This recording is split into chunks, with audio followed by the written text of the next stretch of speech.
Pada siang hari ini, saya Christian ditemani oleh MDIT Bintang 22, mentor kita semua, Ibu Lisha. Hari ini akan menemani siang hari Anda di Bos Virtual Talk.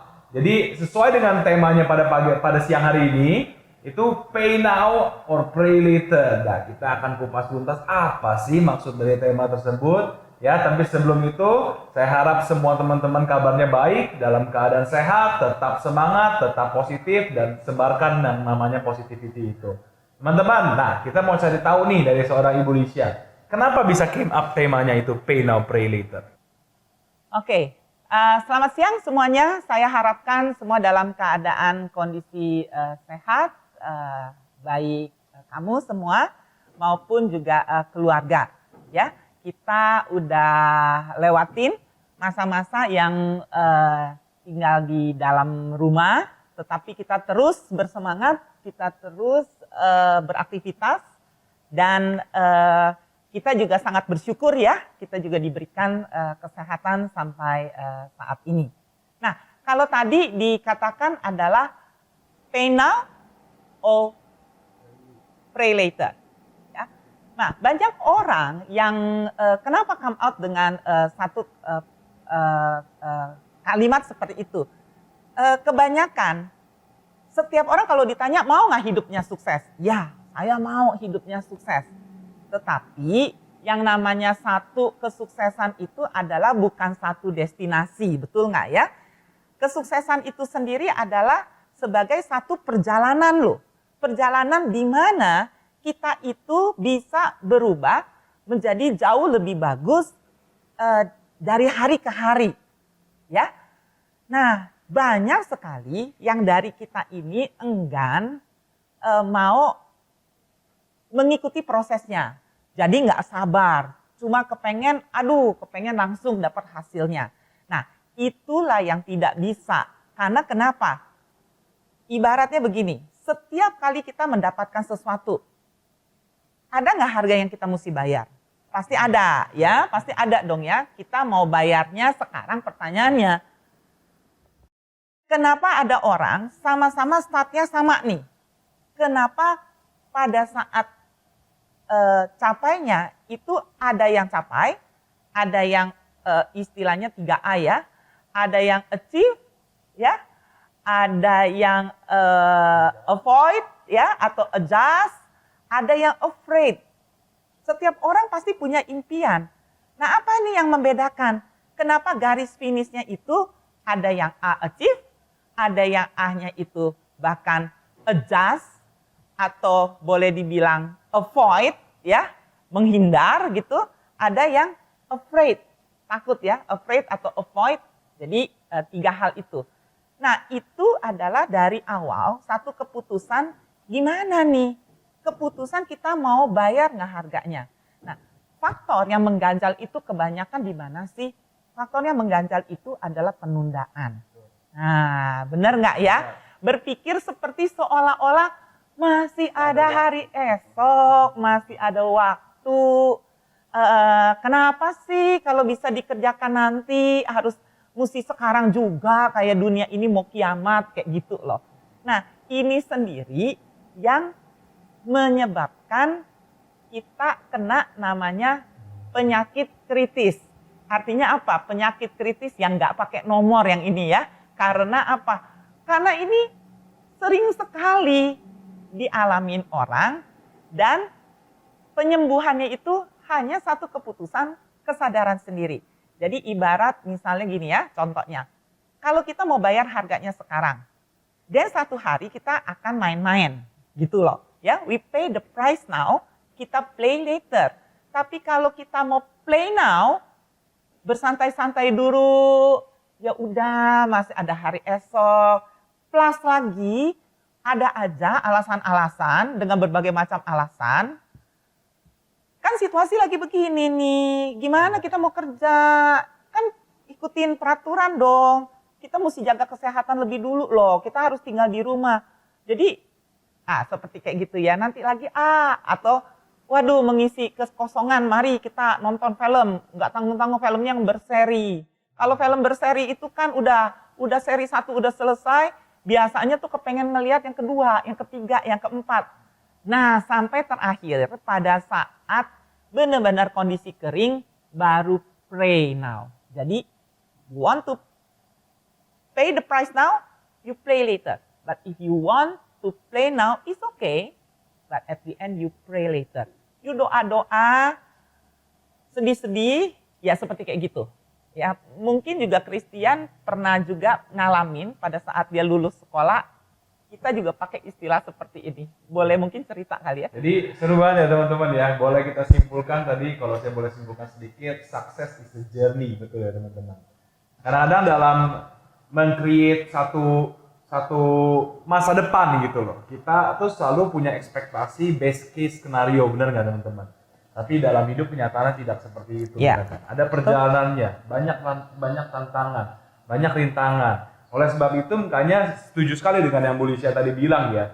Kalau misalkan kita selalu berpikir masih ada hari esok, bertobatlah teman-teman. Ya, ini sebenarnya satu pengalaman yang Christian juga alami dulu waktu baru lulus kuliah. Sebenarnya pengen prolong masa tinggal di luar negeri. Kenapa? Karena hidup sangat nyaman. Ya. Uang disupply oleh orang tua, betul kan? Jadi kayak nggak ada kesulitan gitu loh. Jadi nggak ada satu yang urgent juga harus dilakukan. Pengen memperpanjang masa nyamannya gitu. Teman-teman, little that I know, ternyata mau nyaman, padahal aman aja belum gitu. Jadi waktu itu sebenarnya ditanya sama mama ya, sama Ibu Lisha ya. Dia tanya, Christian, sebenarnya motivasi kamu yang sebenarnya mau memperpanjang masa tinggal kamu di Amerika itu apa? Ya, sebagai anak yang baik tentunya kita nggak bisa berbohong.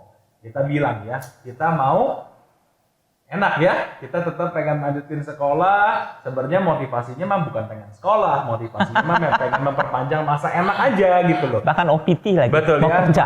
masih belum berani untuk menghadapi realita hidup gitu loh ya, harus cari uang gitu ya. Nah, jadi waktu itu Ibu Lisha ada tanya satu pertanyaan, nanyanya sih gampang ya. Dan santai gitu loh, tapi benar-benar menusuk gitu loh. Dan aku harapin juga ini benar-benar bisa menusuk teman-teman.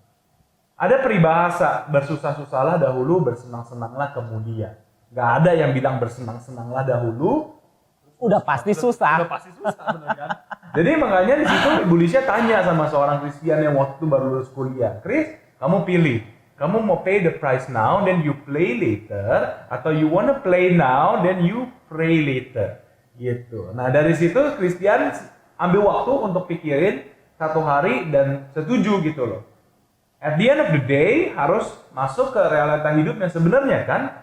Kita nggak bisa terus-terusan hidup di fantasy gitu. Nah oleh sebab itu makanya aku akhirnya waktu itu ambil keputusan, oke, I wanna pay the price now, dan nanti bisa nikmatin hasilnya belakangan gitu loh. Jadi kerja kerasnya nih cepetan, buruin, selesai kerja kerasnya supaya punya waktu untuk nikmatin hasilnya panjang ke belakang gitu. Dibandingin kita main-mainnya panjang, tapi nanti nggak akan nikmatin hasil-hasilnya gitu loh. Jadi itu sih sebenarnya esensi dari pay now or play later buat seorang Christian, dan bersyukur banget waktu itu karena ambil keputusan dari usia 20 tahun untuk memulai. Happy banget sekarang di usia 27 tahun. I know by the way di IG live yang sebelumnya banyak yang kira aku umurnya di atas 30 tahun. Protes. Kelihatannya 30 teman-teman, aslinya masih 27 ya.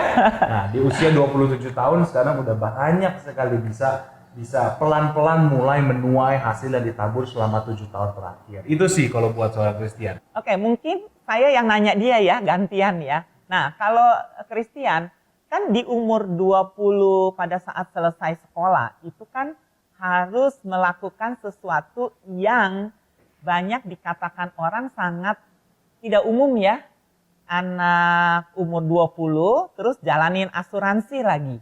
Nah, cara pikir kamu apa tuh? Dan struggle-nya bagaimana, dan bagaimana kamu bisa handle itu masa-masa itu? Apa yang kamu alamin? Pasti juga banyak yang mau tahu ya pada saat anak usia 20 tahun, terus bagaimana untuk bisa juga lakukan dan bisa juga terus ya berada di industri asuransi sampai sekarang. Padahal kalau dilihat saat itu kan anak-anak umur 20 tahun itu teman-temannya sendiri pun juga masih yang happy go lucky ya, masih yang ya yang kayak sama lah 11-12 yang masih kepengen main, yang aduh belum kepikiran tuh yang mau cari uang ya, apalagi juga nggak susah-susah banget hidupnya. Nah, gimana tuh? Ya apa yang saat itu kamu rasakan?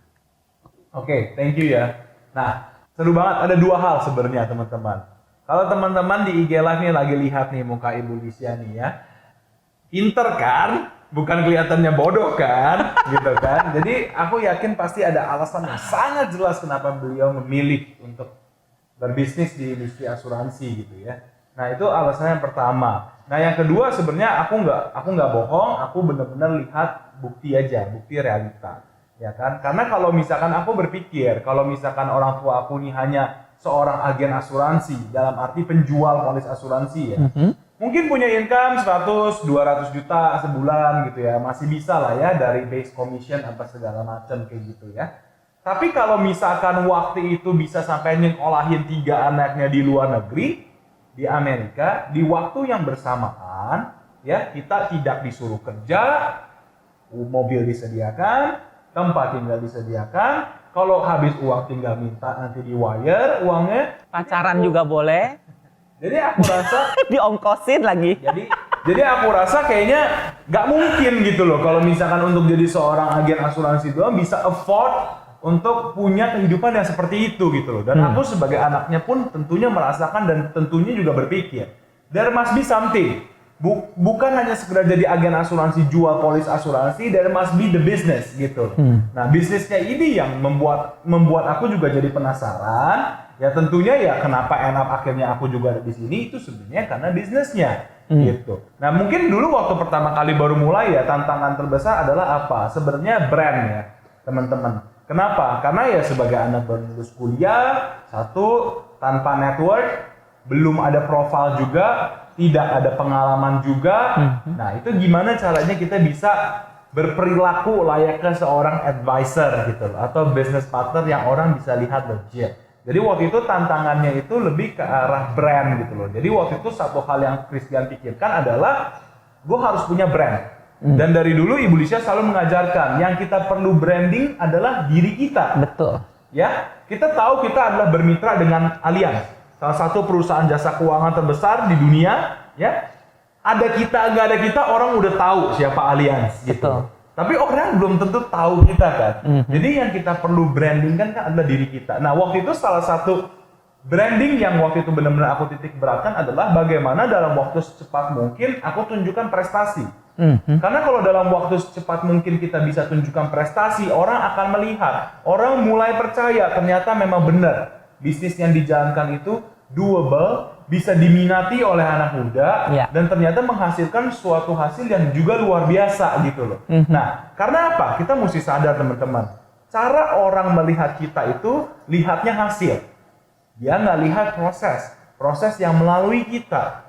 Jadi kalau kita misalkan melalui segala struggle-nya, either itu kita misalkan sampai nangis, atau misalkan kita sampai kesel, atau kita misalkan sampai disappointed, ya itu cuma kita yang tahu, bener ya. Tapi kalau orang lain itu cuma mau melihat hasilnya. Teman-teman harus kritis dengan diri sendiri, sama seperti waktu aku kritis. Kadang-kadang teman-teman kalau lihat Bu Lisya kalau ngajarin teman-teman bisa lebih baik loh dibandingin waktu ngajarin Christian dulu, ya kan? Tapi aku tidak pernah sesalkan hal itu terjadi. Kenapa? Karena dia keras dari dulu sama aku jadi seperti hari ini, gitu. Jadi teman-teman di sini juga apa yang aku pengen sampaikan sih, keraslah sama diri sendiri. Dengan segala disadvantage yang kita punya, jadikanlah itu sebuah opportunity. Nah, aku suka dari kemarin aku lagi cerita. Kalau teman-teman di sini tahu mengenai cerita perang Vietnam, nah gimana caranya orang-orang Vietnam yang cuma bermodalkan bambu runcing, pengki atau tahu mengenai struktur tanah di negaranya melawan tentara Amerika yang udah pakai senjata api, tank, granat, bazooka, you name it, semua senjata ada, ya kan? Tapi at the end of the day mereka memenangkan peperangannya. Kenapa? Karena mereka tidak pernah menangisi apa yang mereka tidak punya. Mereka fokus sama apa yang mereka punya. Right. Mereka syukuri apa yang mereka punya dan mereka memulai dengan apa yang mereka punya. They start with what they have. And at the end, mereka bisa conquer the war juga, mereka bisa win the war juga gitu teman-teman. Jadi itu adalah satu filosofi juga yang aku pegang gitu loh. Meskipun aku punya banyak disadvantages. Satu, tanpa network, ya, tanpa profile, belum ada pengalaman. Tapi aku nggak mau jadikan itu satu alasan, Pembenaran atau justification, ya. Pembenaran untuk diri aku kalau aku nggak bisa berhasil. Ya. Gitu. Justru aku gunakan itu untuk jadi satu kelebihan. Banyak orang juga yang tanya, Chris, berat nggak jadi anaknya Ibu Lisha? Pressure-nya. Ya, even kalau sampai sekarang aja ya orang kalau mengenalkan aku ke orang lain, kenalin nih Christian, anaknya Ibu Lisha gitu ya. Ibu Lishanya berat loh. Ibu Lisha berat. Bobotnya. Jadi mungkin teman-teman bisa pikir Christian selalu di overshadow sama Ibu Lisha gitu ya. Tapi aku senang-senang aja. Aku pikir orang ngomong begitu, kenapa aku nggak pakai advantage itu? Kenapa aku jadikan itu beban? Kenapa aku nggak jadikan itu advantage? Satu keunggulan, satu keuntungan gitu loh buat aku dalam praktek bisnis aku gitu. Orang pada kenyataannya kita bersyukur nggak hari ini punya mentor seperti Ibu Lisha yang mau di layer berapapun teman-teman tetap diajarkan ya supaya bisa jadi sama seperti beliau. Jadi makanya itu yang aku bisa sampaikan sih teman-teman. Start with what you have. Ya, aku suka slogannya Tokopedia. Mulai aja dulu. Ya, aku juga suka slogannya Gojek. Pasti ada jalan. Jadi makanya kita harus punya mentalitas seperti itu sih teman-teman. Ya. Jadi itu waktu itu yang aku pegang, I keep doing, ya, I enjoy the process, I go through every step of the process, ya, and the end, ya inilah aku sekarang gitu. Jadi itu sih ceritanya. Nanti kita balik lagi ya, dia pernah galau nggak ya? Coba nanti kita korek. Tapi saya mau tambahin dulu seperti kayak begini. Kemarin ini kan kita udah belajar mengenai vitamin C, masih ingat vitamin C untuk seseorang mencapai satu keberhasilan itu diperlukan komitmen. Nah hari ini kita belajar vitamin S, kalau dalam bahasa Indonesianya yaitu vitamin semangat. Coba bayangin ya, kayak seperti tadi, Christian ada cerita mengenai, saya sangat kagum pada saat saya ke Cuci Tunnel, saya lihat bagaimana cara Vietnam itu dia bisa dengan segala keterbatasan yang ada, kalau di mata dunia, bandingin ya, mau perang lawan satu negara adik kuasa yang persenjataannya itu sangat-sangat kuat, mau bom yang segede apa punya, mau sampai sekecil apa juga punya, tetapi cuman satu, karena kenapa? Itu peperangan bisa dimenangkan dengan semangat yang tinggi. Karena kenapa? Tidak ada alasan bahwa kita tidak punya apa-apa. Kalau saya lihat, saya amazed banget. Mereka itu bisa membuat satu pertahanan yang nggak bakalan orang mengira sama sekali.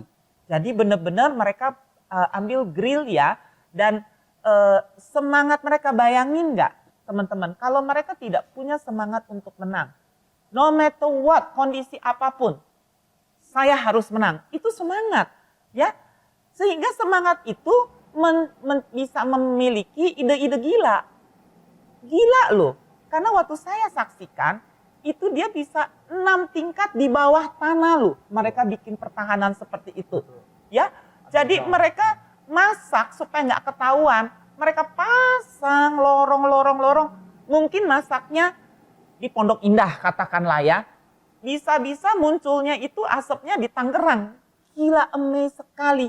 Waktu kita lihat, ide-idenya itu luar biasa. Contoh untuk mengacaukan, untuk tidak ketahuan, cara mereka pakai sendal. Misalnya mereka mau menuju ke depan, tapi mereka memakai sendalnya terbalik.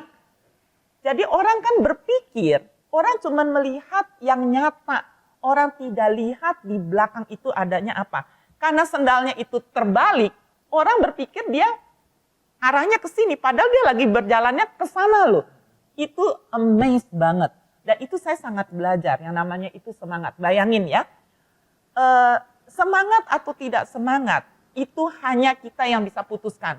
Tidak ada satupun dari tempat luar yang mau, yang istilahnya gini, kita bisa bergantung terus kepada yang di luar untuk kasih kita semangat. Tidak. Karena semangat itu, yang long lasting itu adalah yang dari dalam. banyak sekali pertanyaan-pertanyaan seperti kayak gini. Ya, kenapa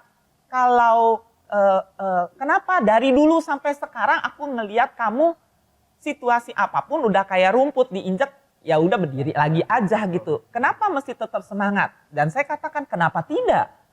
Mengapa? Karena semangat itu adalah kita punya hak untuk semangat, kita punya keputusan untuk semangat. Tidak ada orang yang memiliki satu kemenangan dengan rasa tidak semangat. Tetapi kalau kita dari awal, dari pagi hari kita sudah semangat, kita sudah menang. Nah itu dia. Banyak orang yang susah payah mencari kemenangan. Kadang-kadang berpikiran terlalu jauh. Padahal kemenangan itu sudah ada di tangan kita. Hanya dengan kunci vitamin S itu sendiri, yaitu apa? Semangat.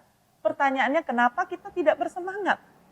Saya pagi ini aja saya sangat semangat. Karena kenapa? Saya sangat semangat, saya masih dikasih matahari. Saya semangat, saya bisa merasakan rada rasa panas. Ya, saya semangat, saya bisa dengar kicauan burung. Saya belajar lah ya. Di rumah saya ada pelihara burung. Saya mau cerita ya, saya ceritain kamu. Burung lovebird saya namanya Tutu. Dulu Tutu sendirian. Nah, Tutu dia sebelumnya itu dia juara menyanyi, lovebird saya. Dia menyanyi karena begitu merdunya sampai ada burung yang lain, ternyata lovebird juga yang bukan milik saya datang. Saya nggak tahu itu miliknya siapa. Datang. Nah, saya kasih nama dia Tumi. Singkat cerita, mereka bersama-sama satu hari Tumi mati. Tapi sebelum Tuminya meninggal, si Tutu udah kena stroke. Jadi si Tutu ini ya, si Tutu ini dia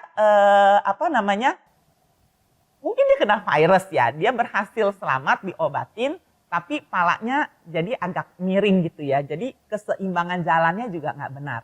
Itu besi belum dia bisa lewatin, kekasih satu-satunya si Tumi meninggal, ya kan? Akhirnya ya udahlah dia sendiri. Tetapi di antara burung yang lain yang kita miliki, Tutu yang paling kita sayangin. Karena kenapa? Kita pergi kemana, dia selalu kejar kita. Ya, dia kejar kita, bukannya dia nurut sama kita, dia self defense gitu loh. Ya, jadi lucu sekali. Dan yang saya belajar dari Tutu, dia semangat, dia lebih fokus di ability dia daripada disability-nya dia. Jadi dia lebih mau fokus di kemampuan dia daripada di kecacatannya dia,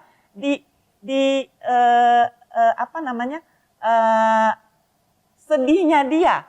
Saya nggak tahu apa yang dia rasakan, tetapi setiap hari dia menghibur kita loh. Itu yang saya benar-benar belajar.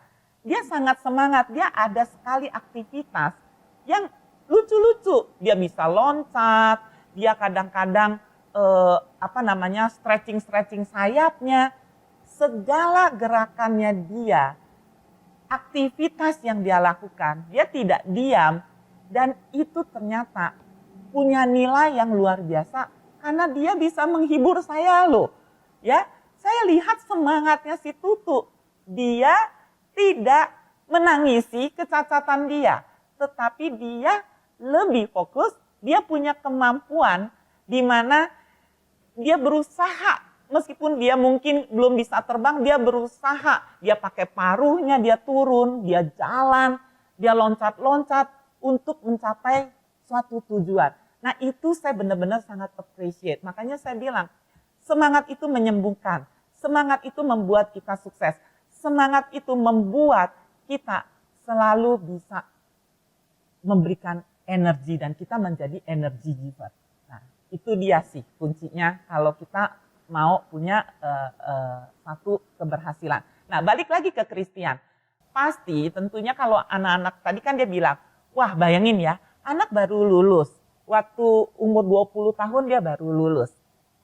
Terus saya sih selalu waktu itu bilang sama si Christian bahwa saya, Chris, kamu lakukan apa yang kamu suka lakukan. It's okay, saya bilang.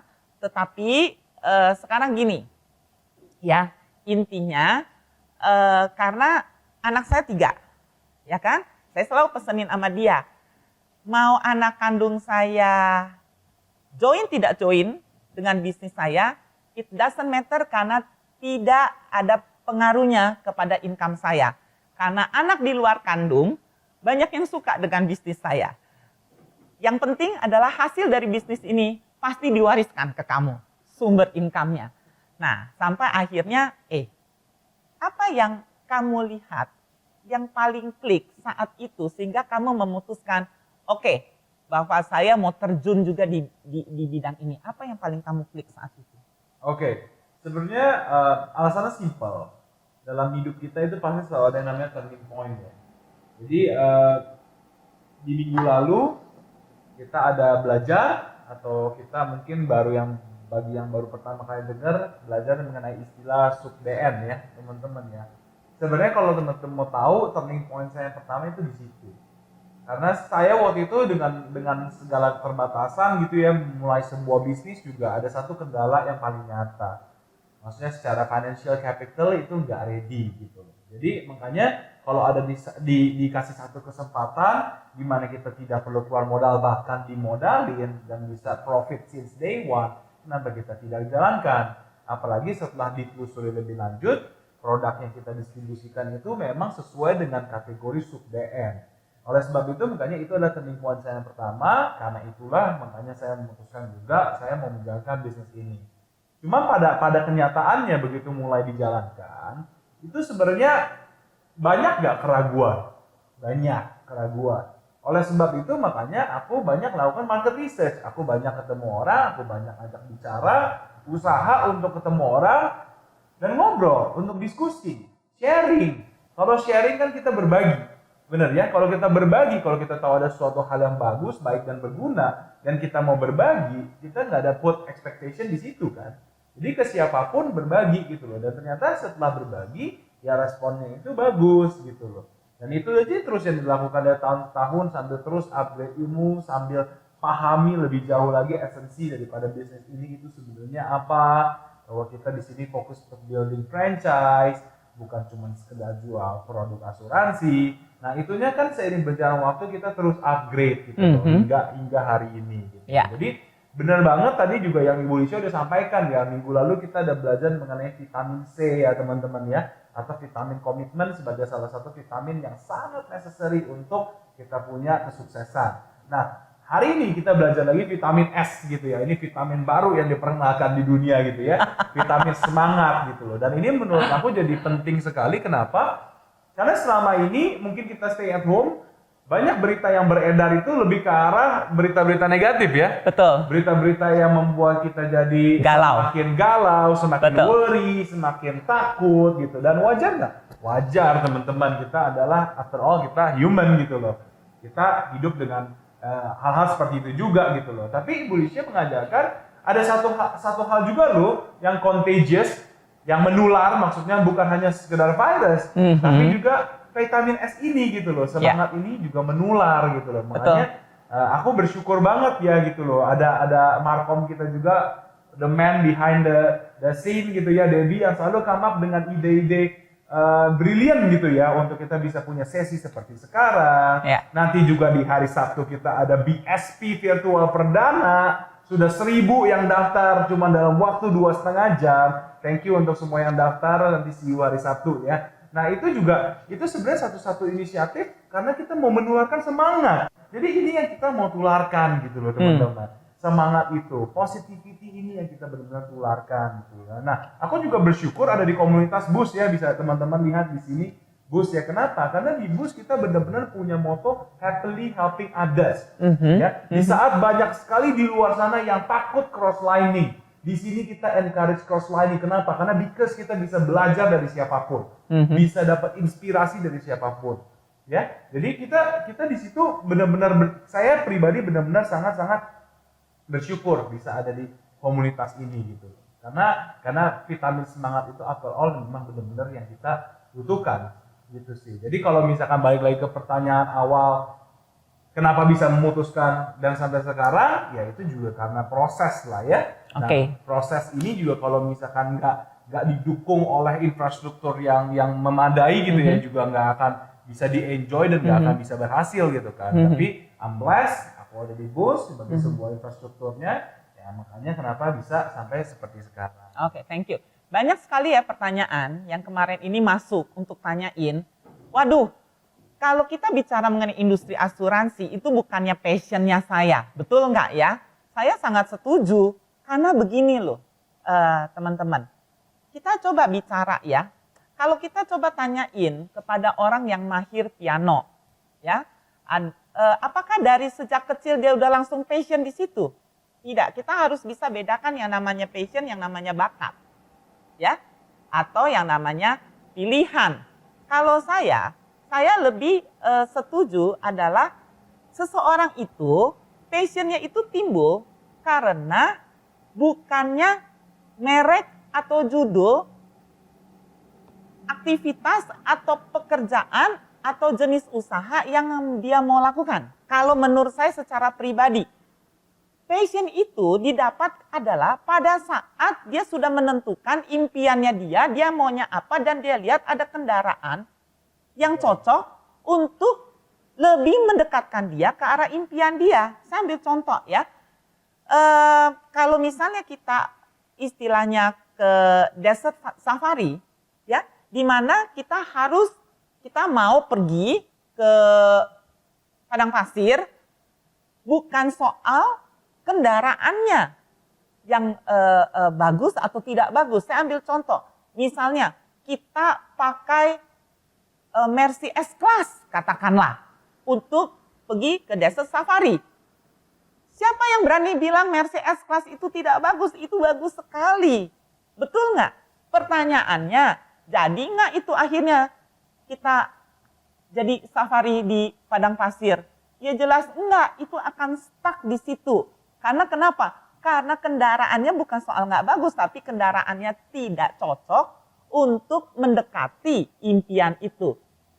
Tetapi kalau kita pakai Jeep four wheel drive, yang 4 rodanya itu bisa muter, mungkin tampaknya tidak cantik, tetapi itu bisa mencapai impian kita, yaitu kita mau safari, lakukan safari di padang pasir. Jadi kalau dibilang, wah itu bukannya passion saya bilang, oke, boleh nggak sekarang kita tanyain dulu, kira-kira kamu punya impian nggak? Kalau orang nanya, oh asuransi is not my passion. Oke, saya menghargai pendapat kamu. Boleh nggak saya tanya lebih lanjut? Sebenarnya impian kamu sekarang ini apa? Apakah kamu achieve? Apakah kamu afraid yang tadi ataukah kamu adjust ya?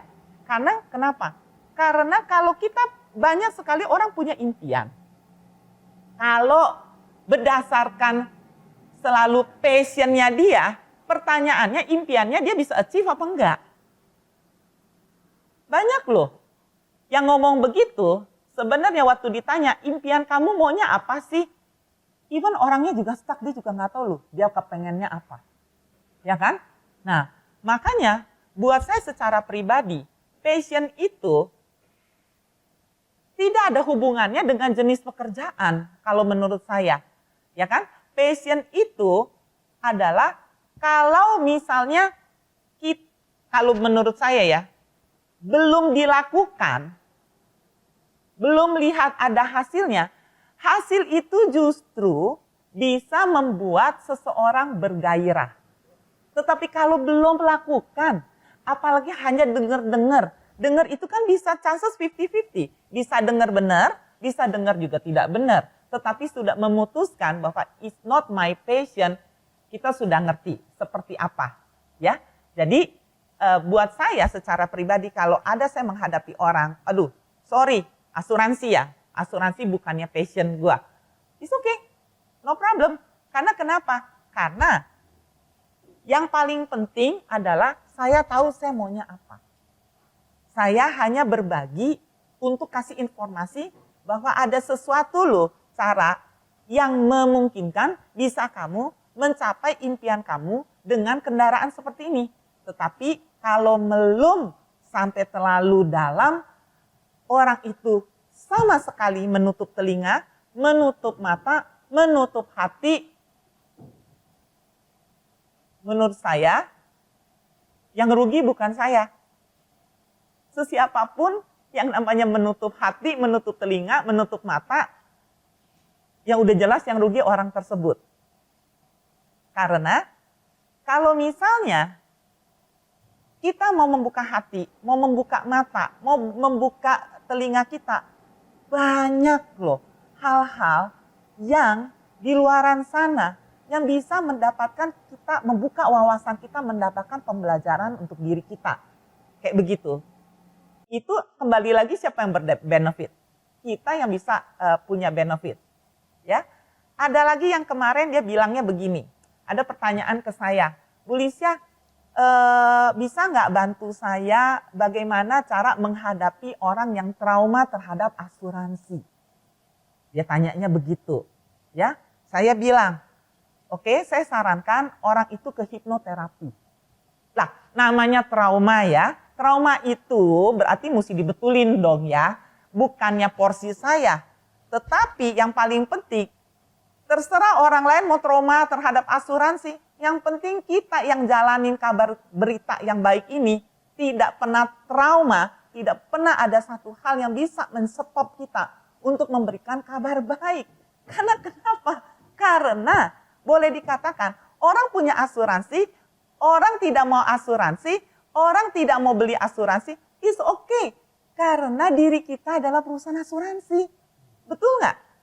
Saya ketemu ada satu orang waktu itu bilang sama saya, Bu Lisya, saya nggak percaya sama asuransi.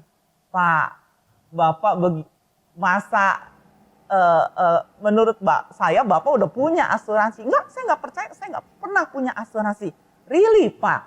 Mungkin Bapak nggak enak hati kali sama saya, ya kan? Enggak, katanya saya nggak punya asuransi. Punya Pak.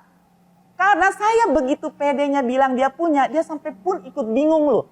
Coba buktikan. Kalau kamu bilang saya punya, simple Pak, saya bisa buktiin. Bapak kan udah berkeluarga, Bapak punya anak, Bapak punya istri. Pertanyaannya, apakah mereka bisa kebal dari penyakit? Yang enggak, dia bilang oke. So kalau kena sakit Pak, mau enggak ke dokter Pak untuk supaya sehat? Iyalah. Contoh ya, kalau misal istri Bapak kondisinya tidak sehat, dokter bilang, Bapak sediain 50 juta. Bapak bayar nggak sih dokter 50 juta? Ya dia bilang bayarlah. Nah itu Pak, itulah Pak, premi Bapak 50 juta Pak jadinya. Karena kenapa? Karena perusahaan asuransinya namanya PT Asuransi Agus Life Indonesia. Karena diri Bapak yang jadi perusahaan asuransi. Benar nggak? Jadi menurut saya asuransi memang nggak perlu dijual. Ya lucu dong, masa kita semua di seluruh Indonesia sudah punya asuransi, bahkan jadi perusahaan asuransi. Karena apapun yang terjadi atas diri kita, apapun yang terjadi terhadap keluarga kita, pertanyaannya cuma satu, kamu pasti keluar uang nggak? Selama kamu jawabnya, iya saya harus keluar uang, artinya kamu perusahaan asuransi. Sekarang tinggal cek, kalau kamu mau jadi perusahaan asuransi, ya kan, keuangan kamu dibandingin sama perusahaan-perusahaan asuransi seperti Allianz dan lain sebagainya, keuangan yang mana lebih kuat? Kalau misalnya mereka lebih kuat, ya sudah kita limpahkan, mumpung ada kesempatan. Perusahaan asuransi itu cuma bilang, ya udah kamu titip uang kamu kecil ke saya sediain yang besar ke kamu, kayak gitu. Jadi dalam hal menjalanin ini, nggak ada rasa galau-galau. Karena kenapa? Karena kita spread good news. Kita kasih satu kebenaran.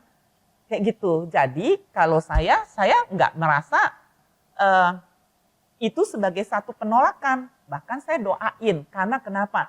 Supaya satu hari dia mengerti. Karena cuma ada satu alasan mengapa orang nggak mau ambil asuransi. Because they don't understand. Cuma ada satu alasan mengapa orang nggak mau join di industri asuransi as a business-nya, karena they don't understand.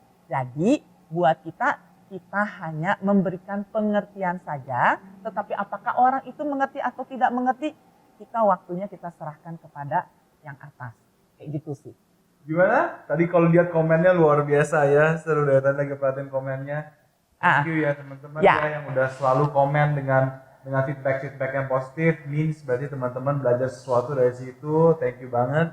Nah, jadi mungkin Christian balik lagi ke tadi ya, waktu pertama kali kamu jalanin ini, pasti ada rasa yang nggak enaknya dong. Nggak mungkin kan kita perjalanan mulus terus kan. Nah, itu kira-kira struggle-nya itu di part yang mana yang kamu alamin ya? Sebenarnya kita sepakat sih, mungkin buat teman-teman semua di sini juga ngerti ya, terutama buat BP Bus ya. Semua problem itu sebenarnya kita yang ciptakan sendiri. Bener kan? Kalau misalkan di bisnis ini ya, problem eksternal tuh boleh dibilang hampir tidak ada. Gitu. Semua problem itu internal, karena asumsi kita dan asumsi yang kita entertain adalah asumsi yang negatif. Karena sebagai manusia jarang sekali kita berasumsi yang baik. Biasanya kalau berasumsi yang jelek gitu loh. Nah, dan dalam menjalankan bisnis ini gitu, atau di bisnis apapun gitu loh, kalau kita selalu berasumsi yang negatif, ya jelas outcome-nya juga negatif. Kenapa? Karena inputnya negatif, outputnya udah pasti negatif gitu loh. Jadi kalau misalkan aku lihat ya sama 7 tahun terakhir, kendala yang paling signifikan itu sebenarnya di mana sih? Dari diri sendiri. Apa tuh? Apalagi waktu mulai awal-awal ya. Jadi kita nggak bicara setelah sekarang 7 tahun ya. Karena yang masa yang paling sulit itu kan adalah masa yang awal-awal. Karena belum membentuk namanya satu kebiasaan. Nah, yang awal-awal itu yang paling sering bikin kamu galau itu adalah apa? Apa mungkin di PHP-in orang atau apa? Balik lagi kan ke diri sendiri kan. Jadi gini, Ibu Lisha dari dulu selalu ngajarkan, kita tidak pernah bisa kontrol apa yang orang lain akan ngomong, kita nggak pernah bisa kontrol apa yang akan, maksudnya tindakan apa yang akan, maksudnya setelah kita udah ngomong, tindakannya itu responnya seperti apa, kita kan nggak bisa kontrol orang lain, basically kita nggak bisa kontrol orang lain. Tapi kita bisa kontrol diri kita sendiri dan kita bisa kontrol cara berpikir kita kan. Ya. Jadi sebenarnya problemnya itu sebenarnya di mood sih. Mood. Gitu loh. Jadi kalau bahasa kekiniannya tuh lebih ke baper gitu loh. Cuma ya kita harus sadari gitu loh. Maksudnya bisnis apapun, nggak hanya bisnis asuransi ya. Bisnis apapun jika kita jalankan pakai mood, ya tentunya nggak akan berhasil gitu loh. Ya. Jadi misalkan kalau ambil contoh, kita beraktivitas. Ternyata kita mendapati respon yang tidak begitu setuju dengan pendapat yang kita sampaikan. Terus kita jadi baper. Dan kita jadi baper terus kita jadi nggak beraktivitas. Teman-teman, kalau misalkan teman-teman lakukan itu di bisnis yang lain, mau tanya, bisa survive nggak? Nah di bisnis kita aja masih cukup baik loh bisnis kita. Kita baper dikit, uang masih masuk. Uang baper dikit, ya income masih ditransfer. Bener kan? Coba jalankan bisnis lain. Mau baper apa? Ya income nggak masuk kalau misalkan baper gitu kan. Jadi makanya kalau dari Christian sendiri sih sebenarnya awal-awal dulu mencoba untuk manage. Jadi manage mood itu gitu loh. Gimana caranya kamu manage mood? Yang pertama, selalu diskusi dengan up kita. Jadi BP direct kita yang di atas. Gitu. Karena apa? Orang tersebut pasti udah lebih pengalaman, mungkin udah lebih melalui prosesnya lebih dulu dibandingkan kita. Jadi apapun proses yang kita lalui, dia sudah lalukan gitu loh. Jadi makanya konsultasi satu. Yang kedua, tetap setia pada pertemuan. Ya. Kenapa? Karena di pertemuan kita bisa di recharge. Saya selalu ingat gitu perumpamaan dari salah satu partner saya, Egy gitu ya. Handphone sebagus apapun, jika di charge, kalau nggak di-charge? Bukan, maksudnya di-charge sekali nggak mungkin bisa dipakai berminggu-minggu kan. Gitu, dia harus di-charge gitu loh setiap hari untuk bisa kita gunakan setiap hari. Ya sama kayak diri kita tuh anggaplah sebuah gadget gitu loh yang perlu di-charge gitu loh setiap hari. Nah pertanyaannya apa yang kita kasih makan, pikiran kita kasih makan apa setiap hari? Nah vitamin apa atau asupan apa yang kita kasih ke pikiran kita setiap hari? Jadi aku dalam menjalankan prosesnya ya itu selalu mencoba untuk melakukan hal-hal itu gitu loh, makanya kenapa bisa terus on track. Dan apalagi ya yang dilakukan ya selain udah konsultasi dengan BP direct yang di atas, pertemuan, tetap setia pada pertemuan, paksain action. Ketiga ya kasih makan yang ini, ya iya sih paksain action. Gitu. Kalau aku kan tinggal serumah ya dulu ya sebelum married kan tinggal serumah sama Ibu Lisha ya. Kalau dia udah pergi lebih dulu di rumah dibandingkan aku, ada enak ya, teman-teman. Pressure langsung. Waduh, udah ditanya, lu ngapain hari ini Chris? Gitu ya, bersyukurlah teman-teman yang gak ada Bu Lisha di rumahnya. Tapi jangan jadikan itu alasan kalau misalkan mau berhasil, ya harus taruh tuh mungkin ya di wallpaper handphone muka Bu Lisha. Jadi begitu bangun tidur, begitu dia, waduh, gua lagi Aduh, nih. promosinya Gua nggak kemana bagus gitu ya. Aduh, masa saya sampai segalak itu karena gini loh, ya. Kalau dulu saya punya satu prinsip, saya prinsipnya begini. Tunggu, ini ada yang bagus nih, nah. Baper, bawa partner katanya. Itu bagus. Itu bagus ya benar. Bapernya bawa partner ya. Oke, jadi lupa tuh mau ngomong apa, dikagetin begitu ya. Nah, jadi apa ya? Tadi mau ngomong apa ya? Forget it. Lupa saya udah langsung. Soalnya ini ada yang come up tiba-tiba bagus banget gitu ya, baper bawa partner. Iya. Maksudnya nggak benar tadi pasang wallpaper apa lanjutannya? Ya karena saya punya prinsip seperti kayak begini.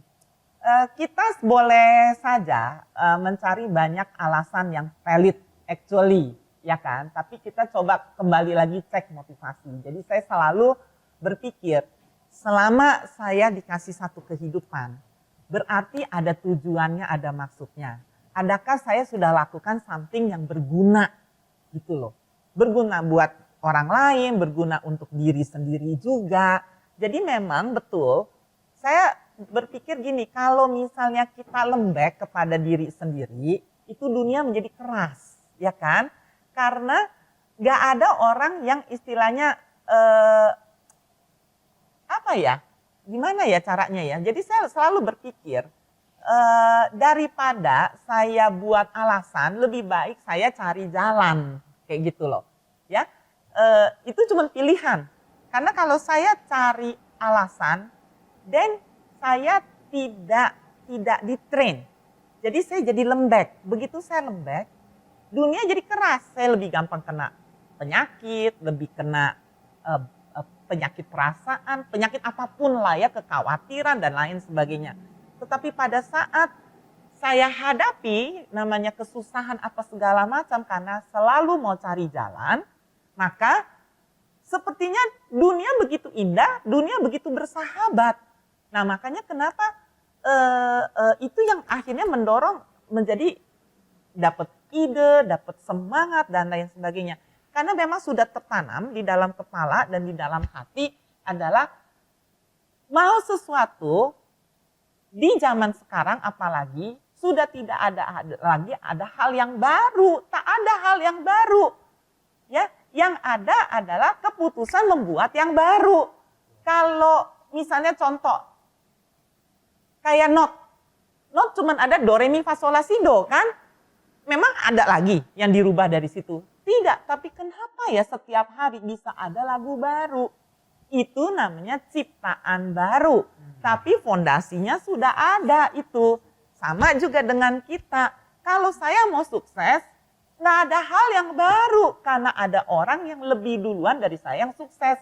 Tinggal kita punya nggak kerendahan hati untuk mau mengikuti, untuk bertanya, untuk benar-benar proceed apa yang dinasehati dan praktekin kayak begitu loh, ya. Itu jauh lebih bermanfaat ketimbang berlama-lama cuma mikirin gimana nih cari alasan. Cari alasan aja pegel loh, capek loh, ya. Karena itu juga perlu perjuangan loh cari alasan kan ya.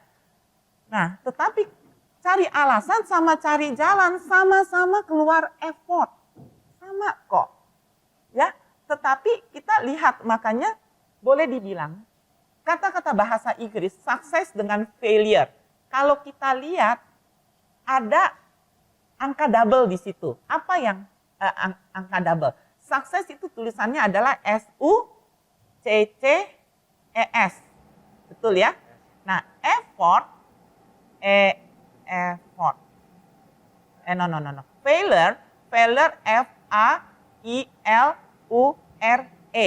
Nah, jadi kalau kita lihat ada huruf yang sama yaitu huruf U sama huruf E.